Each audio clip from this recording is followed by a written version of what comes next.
Final letter for the day. Dear Building Better Leaders, I've always thought of myself as someone with a strong sense of values. I care deeply about people, I value harmony, and I try to lead with empathy. But since stepping into a leadership role, I felt this tension between who I am and who I'm expected to be. My job now requires me to make quick calls, challenge people publicly, and push back, especially in high-stake moments. But these things don't come naturally to me. Every time I do them, I feel like I'm stepping out of my own skin. I end up overthinking my tone, second-guessing my decisions, or worse, spiraling into self-doubt after meetings. People say, this is what leadership takes. But I can't help wondering, does it have to come at the cost of who I am? Is this just discomfort from growth? Or am I trying to wear someone else's armor? I want to show up as a strong leader, but I also want to feel congruent inside. How do I lead in a way that feels more aligned with who I am without being ineffective or seen as weak? I mean, I find it hard to be able to try to answer this, but clearly I can understand this is something which is with every new leader will struggle in terms of finding their own leadership identity, right? So there's always this. You read about it. There's all sorts of different kind of leaders, right? There's situational. There is dictatorial and all these things, right? So it seems to be like, if I study this kind of leader, I want to be this kind of leader, but I think it's also pigeonhole. It's good to have awareness of the different kind of leaders out there, but I think ultimately every leader should be able to find their own flavor, their own style in this case, and their own identity. So I think I'd just like to acknowledge that you're not alone, the letter writer. I think everyone will go through that because now you need to manage the expectations of your stakeholders as well on how you show up. So, and if I can elaborate on it a little bit, I think what this letter writer is struggling right now is that there's expectation in terms of that you need to be able to push back, you need to be able to think very quickly on your feet and all these things, which is not the letter writer's personality in this case, right? So he or she is looking into harmony, for example, it mentions here, but then on one end, he or she felt that the expectation is to be able to challenge people publicly. So it's like, oh, okay, so how does that work? I'm for peace, but now I need to be able to challenge people publicly, right? Then we talk about empathy, then now you have to push back, and probably I'm not too sure, but there's an implication, or at least imply that this person could be more of like a soft-spoken sort of person, but there's this expectation you need to be loud, So all these things kind of like almost like I'm not that kind of person, but it seems that I need to be that kind of leader in order for me to succeed in an organization. Hence, that's why I'm stuck. What do I do? I think that's where we can start dissecting or helping this letter writer. Any thoughts? Yes. This is a very common situation that, like you mentioned. So yes, you're not alone, and it's like a metamorphosis that a young leader would have to go through. Oh, I like that. Because this is a process of expanding capacity. Yeah, it is not the direct answer to this letter writer is that you don't have to change who you are. You can be doing all those stuff that you actually mentioned. It's just like changing a costume, to serve a different context. So I would like to challenge actually 3 assumptions that the letter writer wrote in the letter. Is that how is care deeply not in the form of challenging someone? You can care deeply and therefore you want to challenge someone because you care enough. And how is empathy not speed? Yeah, you can think on the feet, and it's like because you actually can empathize and you pick up cues that people are not okay with that. And how is harmony not a form of pushback?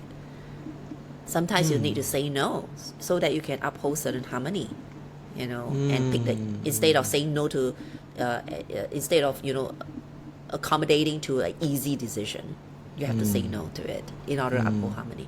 So what I want to say is that people are not stuck with situations or relationships, but most times we are stuck with our belief about the situation and those people in the relationships. Can you elaborate? Tell me more.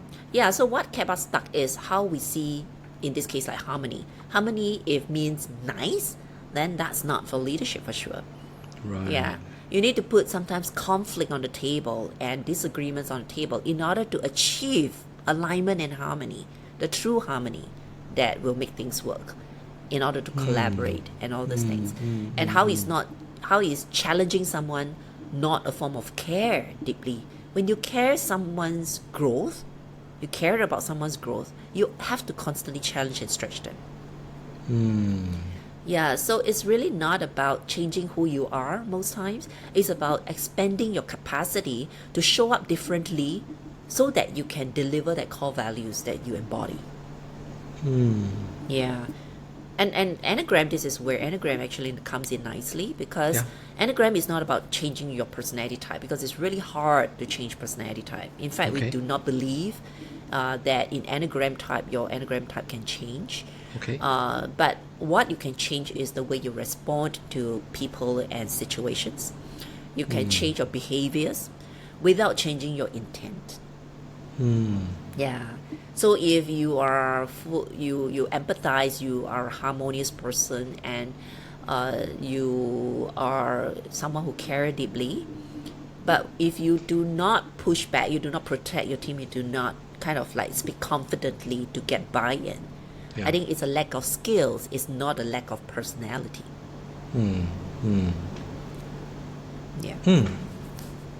What's your thought on that? You've coached a lot of young leaders as well. Yeah, I think I am still at all with the word metamorphosis. Never thought of it from that perspective. I mean, it's again, I think it's very much like I don't know, it's like what, but the very fact that yeah, I mean, in order for you to take on this position, it is going to be a metamorphosis, which means there's going to be, you need to allow the learning curve to come in, you need to allow pain to happen, you need to allow all these things, so that it's a natural process. So you cannot, it's not to fight it in this case, right? And also what I like as well is also about the fact that the metamorphosis here means about expanding your capacity, right? And also I think what we talk about, what you just said just now, it's also to redefine again the definition of harmony here, or whatever that the letter writer has mentioned. Like for example, harmony here does not mean just being nice, but it is really about also there's going to be an element of conflict as well, right? Because in order to maintain harmony, you need to be able to take into account different perspective, and then to be able to look at the common ground and see where that goes from. Now, it's not about just being nice, right? So all these things I think is really helpful for the letter writer to rethink again about, like, the definition of at least what this person is telling him or herself.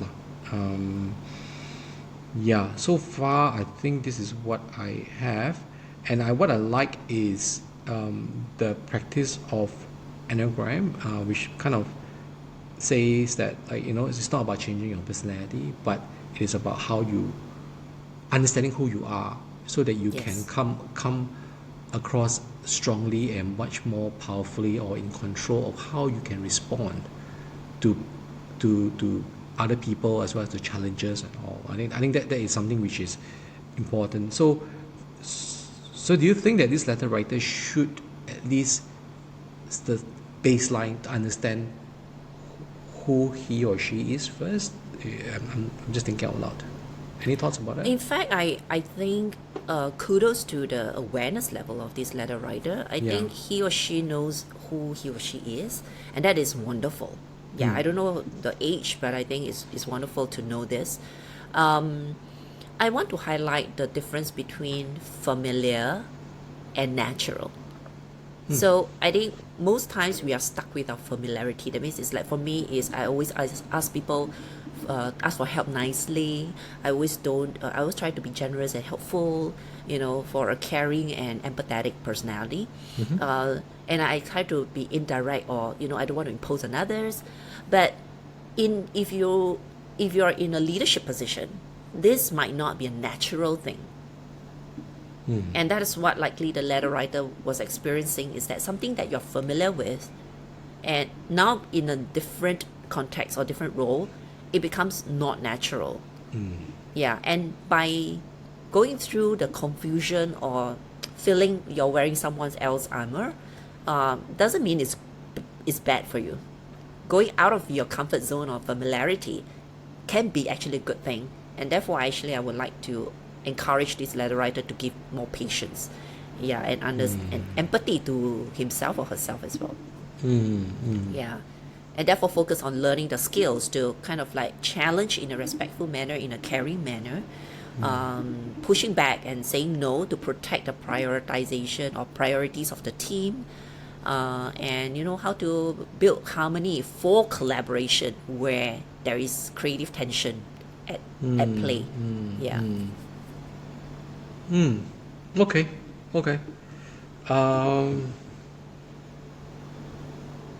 I think it is important for the letter writer to be able to also,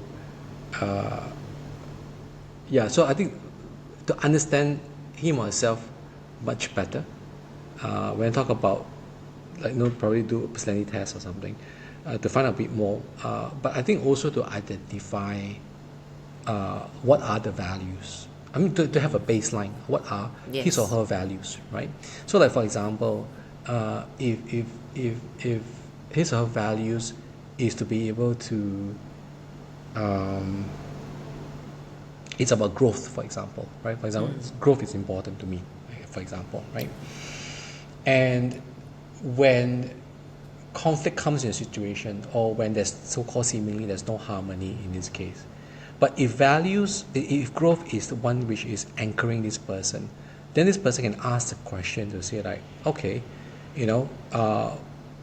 understanding that growth is important, but now there seems to be a conflict and so on. How can conflict be able to, I can leverage on this conflict for growth in this case, right? But if you do not have these anchors, these values in this case, then everything will come across as a bit more automatic in this case. It's like, I don't feel, it's not comfortable, so I don't do it in this case, right? And everything, they falls into this whole knee-jerk reaction, rather than like intentionally to say that, okay, these are my values, this is what I believe in, so these are my so-called new filters. So anything which comes and challenge me in those areas, then I ask myself with these filters to say, okay, so is this going to be helpful, is it going to be harmful, and how should I respond to it in this case?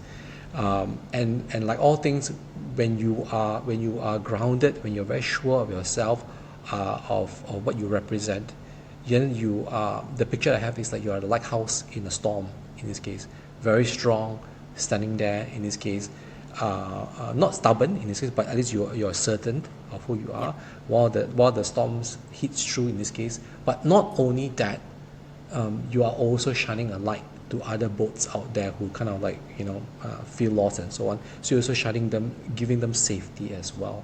So I think it's important to know who you are for this letter writer, and so that, because all these things that comes, it will come, right?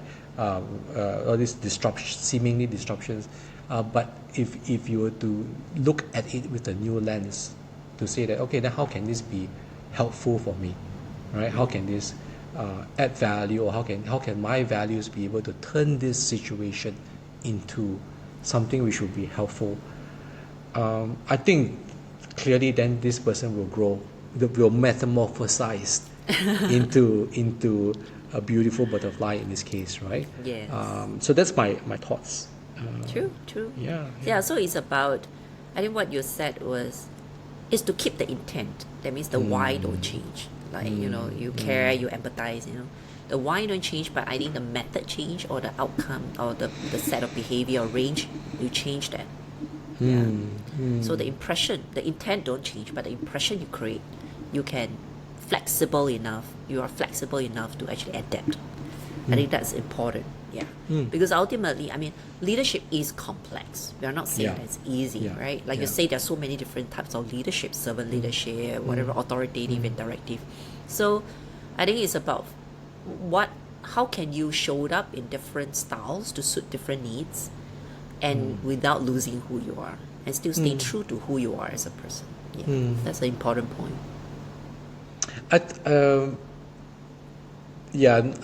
Not plugging in the book.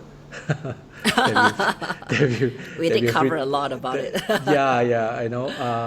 But I think it all boils down to why we wrote that book, right? I mean, because we felt that there was a gap in terms of how leaders are showing up in a very automatic way, in a very knee-jerk way, right?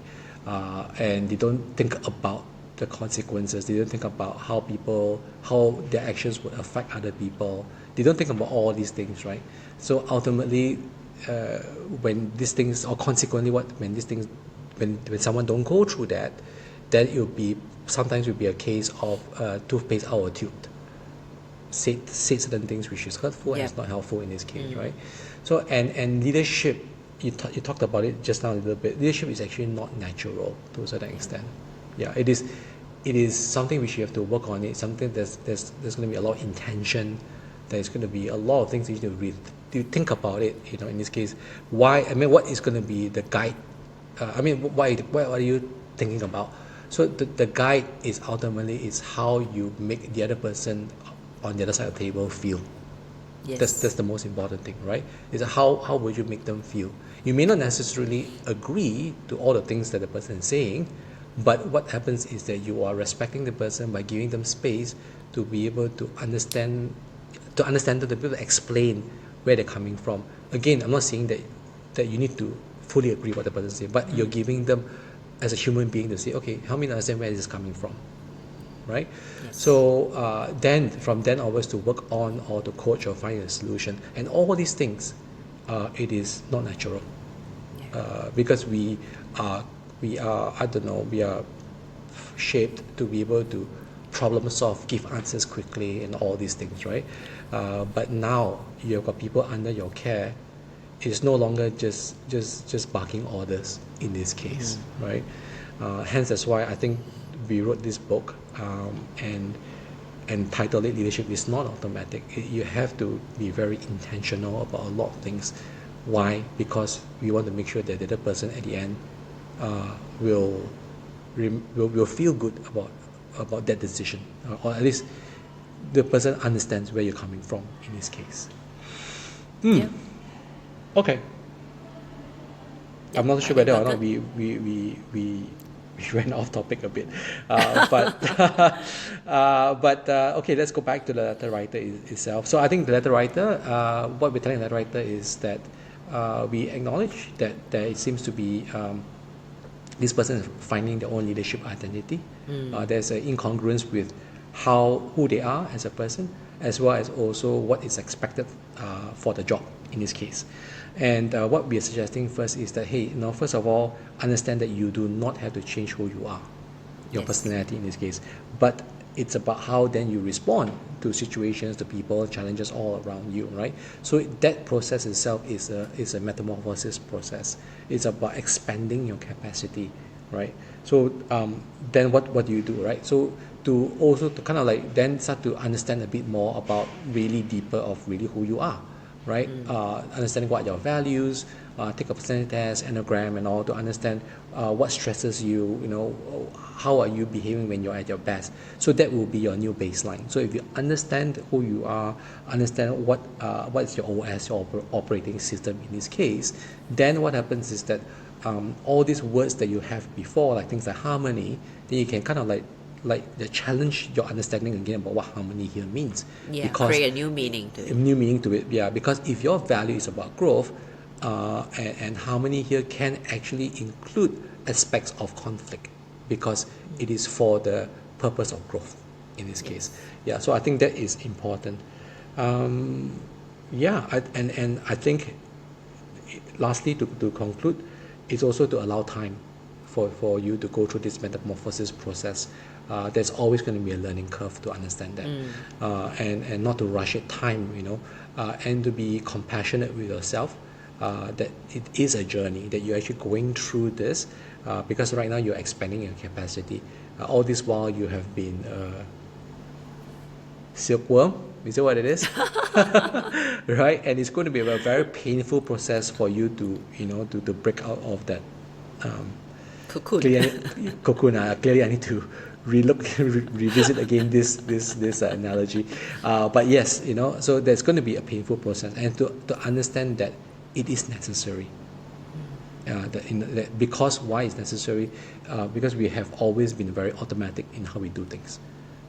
But now you are a leader, you are tasked to take care of people, you're tasked to be able to achieve results for the company, and no longer you can just use knee-jerk reactions to achieve all these things. So you have to really sit back, rethink, understand the situation, understand the capacity, look at every angle, multi-dimension in this case, before you make any sort of decisions. Why? Because when you help people to make them feel that they are of value, they can contribute in this case, I think over time, also based on my own experience, they will take a bullet for you in this case, because you have helped them, you have added value to them. True.